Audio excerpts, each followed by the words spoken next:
கர்த்தருடைய வார்த்தை சொல்கிறது முப்புரி நூல் அறாது. இது ஒரு தெய்வீக உறவை காட்டுகிறது. ரெண்டு நண்பர்கள், அவர்களுக்கு இடையிலே ஒரு தேவனுடைய தயவு, தேவனும் இருப்பாரானால் இந்த மூன்று பேரும் சேர்ந்து காரியங்களை செய்யும்போது அசாதாரணமான காரியங்களை நீங்கள் செய்ய முடியும். இதை திருமண நாட்களில் சொல்வது வழக்கம்.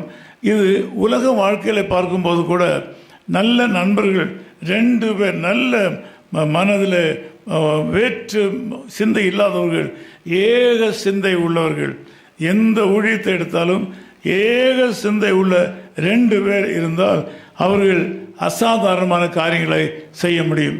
கர்த்தருடைய நாமத்துக்கு ஸ்தோத்திரம். நம்முடைய ஒவ்வொரு ஊழியத்திலும் பார்ப்பீர்களானால் எனக்கு ஒரு நல்ல உறுதுணையாளர் இருப்பார். சபையில் பார்த்தால் எந்த காரியத்தையும் ஓடி போய் பேசுவதற்கு ஒருத்தர் இருப்பார். பத்திரிகை பார்த்தால் அதில் பயிற்சி பெற்ற தரம் உள்ள, அதில் அனுபவம் உள்ள ஒருத்தர் இருப்பார்.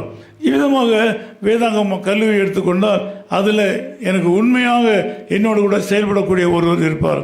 இப்படி ஒவ்வொரு துறையிலையும் எனக்கு ஒவ்வொரு நல்ல உறுதுணையாளர்கள், நண்பர்களை ஆண்டவர் கொடுத்திருக்கிறதுனால எனக்கு தெரியாத காரியங்களையும் நான் செய்து நிறைவேற்றும்படி ஆண்டவர் எனக்கு சகாயம் பண்ணியிருக்கிறார்.